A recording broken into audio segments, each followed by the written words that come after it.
Assalamualaikum guys, dan kembali di dalam channel Shin Tisatsu. Jangan lupa like, komen dan juga subscribe seperti biasa. Jadi ini adalah video terakhir sebelum kita menuju tahun 2023. Dan kat sini aku akan membahas berkaitan dengan Bobo Boy. Ya, salah satu movie animasi di Malaysia yang aku memang sangat suka. Dan untuk Bobo Boy art story pun sudah tamat lah ya.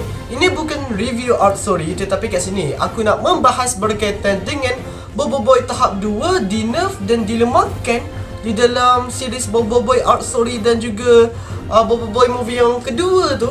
Kenapa monster ni lah ya? Disebabkan kalau kita ingat balik kat dalam Bobo Boy series yang dulu, Bobo Boy Galaxy pun, kekuatan daripada tahap 2 ni memang wow, memang kuat gila tau. Tapi kalau kita tengok kat Bobo Boy movie yang kedua dan juga art story ni, sepertinya tahap 2 ni diperlemahkan. Kenapa lah ya? Adakah disebabkan Bobo Boy makin lama makin lemah? Kenapa sebegitu? Okey, kat sini aku akan terangkan dengan jelas dan harapnya korang sebagai penonton Bobo Boy faham lah ya. Okey, sebenarnya Bobo Boy tahap 2 ni kuat saja. Ya, kalau kita ingat balik lah ya, kat dalam cerita Bobo Boy yang lama tu pun, masa dia masih budak-budak lah kan, dengan kekuatan tahap 2, dia dah banyak membantai villain-villain di situ. Tapi kat sini ada satu hint yang sudah diberikan di dalam series Bobo Boy yang lama itu, bahawa kan ada satu karakter villain yang bernama Ejojo mengatakan bahawa kat situ Ejojo cakap, dah baru guna elemental tahap 2 je. Tahap kedua je, bukannya potensi penuh pun. Elemental tahap 2 je. Nah, kat sini ada satu hint lah ya, bahawa Bobo Boy boleh meningkatkan tahap 2 dia kepada tahap 3. Kekuatan elemental daripada Bobo Boy boleh ditingkatkan lagi. Dan kenapa Ejojo macam memandang rendah dengan kekuatan tahap 2? Disebabkan dia sudah mengetahui dan dia pun sudah mengkaji berkaitan dengan kekuatan elemental dan juga kekuatan yang lain. So disebabkan itu dia tahu bahawa kekuatan elemental ini boleh ditingkatkan lagi menjadi tahap 3 guys. Dan kalau kita ingat balik dalam Bobo Boy movie yang pertama itu, perlawanan Bobo Boy dan juga Borara boleh dikalahkan dengan Bobo Boy tahap 2 yang bukan senang macam tu tau. Disebabkan apa? Gempa Halilintar dan juga Taufan pun masih tidak boleh mengalahkan Borara. Itu kekuatan tahap 2 tu tak boleh mengalahkan Borara lagi. So kat sini kita boleh lihatlah bahawa sebenarnya tahap 2 ni memang harus ditingkatkan ke tahap 3 supaya Bobo Boy ini boleh menggunakan kekuatan elemental dia dengan lebih maksimal. Nah, ni mesti korang cakap ni, alah bang, masa kat dalam movie pertama tu Bobo Boy boleh kalahkan Borara je dengan tahap 2. Ya, disebabkan pada masa itu Borara kan dia angkuh dan juga riak lah kan, sombong. Aku yang paling terkuat disebabkan ada kekuatan lohong hitam tu. Ya. Dan semasa itu pun adalah debut daripada Bobo Boy Blast dan juga Bobo Boy Ice. Jadi ni takkanlah monster nak nerf diorang terus lah kan. Lepas tu debut lagi daripada Bobo Boy Duri dan juga Bobo Boy Solar kat situ. Dan pada masa itu pun, semasa Bobo Boy menggunakan kekuatan Blast dan juga kekuatan Ice, ya memang senang lah. Disebabkan apa? Borara belum lagi melawan tahap tersebut guys. Belum lagi melawan tahap tersebut. Dan pada masa itu Bobo Boy pun kan, ya ada satu scene di mana Ojobot ingatkan dah mati. Dan ya, itu yang membuatkan Bobo Boy pun dapat meningkatkan kuasa dia dengan lebih mendalam. Dan dalam movie Bobo Boy yang pertama pun, kalau Borara nak dikalahkan, Bobo Boy harus berpecah 7. Pada masa itu Borara baru boleh dikalahkan oleh Bobo Boy dengan kuasa tahap kedua. Jadi ni untuk pendapat aku sendiri, sebenarnya Bobo Boy kuasa tahap kedua ni pun dah cukup kuat dah ya. Memang dah cukup kuat. Sebab kalau kita tengok kat Bobo Boy Galaxy pun, dengan menggunakan kekuatan tahap 1, Bobo Boy dah boleh selesaikan misi dia dengan sangat baik lah kan. Apatah lagi kalau kita ingat lagi lah ya, Bobo Boy Galaxy yang pertama tu pun, Bobo Boy nak kawal dia punya kuasa elemental tahap 2 pun memang sangat susah. Ya, disebabkan tak kena dengan jam dia dan masih dalam perkembangan lagi untuk Bobo Boy mendapatkan kuasa tahap 2.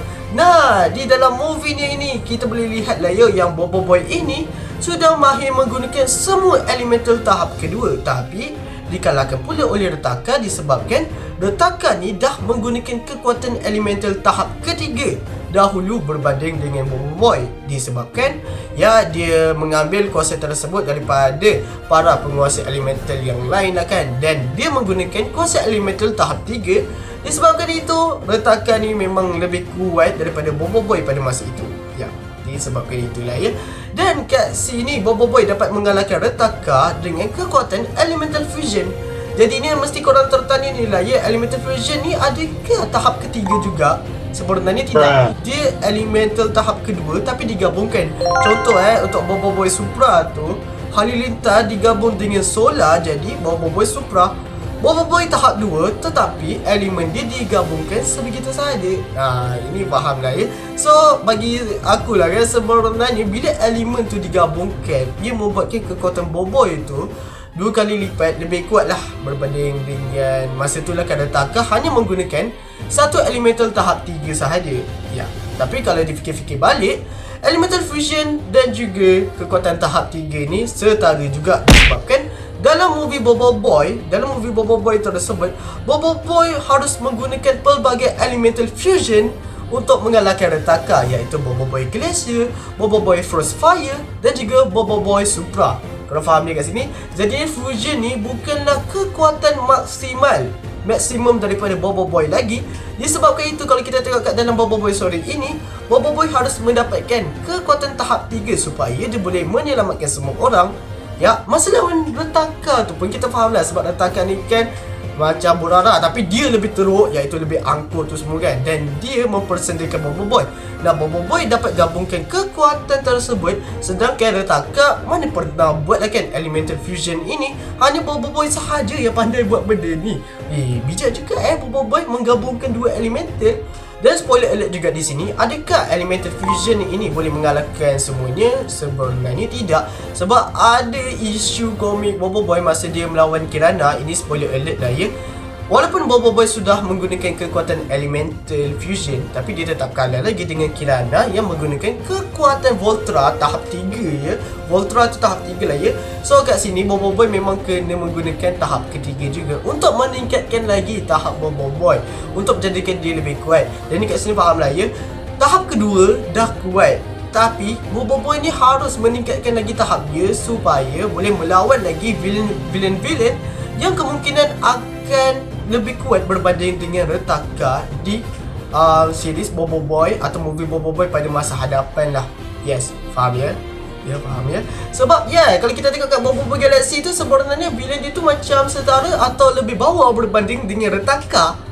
Sebagai itu, dengan guna tahap 1, tahap 2, ya kalau macam tu saja, ya memang. Tapi kalau Retaka ni kan dah guna elemental tahap 3, dan ni Boboiboy ni kena lebih bijak lah kan guna elemental fusion. Tapi kalau musuh tersebut lebih kuat daripada Retaka atau lebih bijak, ya terpaksa lah guna elemental fusion, atau Boboiboy harus menggunakan tahap ketiga. Sebab tahap kedua tu dah tak boleh apa-apa, macam kekuatan biasa saja.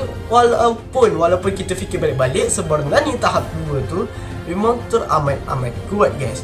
Jadinya ya faham saja lah ya. Mesti korang tertanya ni, bang kenapa dalam art story ni Boboiboy kena lawan juga dengan tu besar tu kan, dengan kekuatan elemental fusion. Ya sebenarnya yang pertama, yang paling senang adalah disebabkan monster nak tunjukkan elemental fusion yang lain. Tapi kalau difikir logik lah ya, sebenarnya untuk memudahkan mereka juga melawan monster tersebut. Dengan menggunakan tahap kedua sekalipun, masih belum lagi tu aku cakap, tahap kedua ni kuat. Tapi kalau ada satu tahap di mana dia tak boleh mengalahkan monster tu dengan kekuatan tahap kedua sahaja, jadinya Boboiboy ni memang terpaksa kena elemental fusion juga supaya dia dapat mengalahkan monster tu dengan lebih cepat. Tahap kedua bukan lemah, tapi kuat, tapi ikut keadaan. Kalau monster tersebut senang dikalahkan, musuh tersebut senang dikalahkan, guna tahap kedua je lah. Tapi kalau lebih susah, macam level-level Retaka, atau boleh katakan harus gunakan tahap ketiga atau elemental fusion, Boboiboy kena buat macam tu. Faham guys?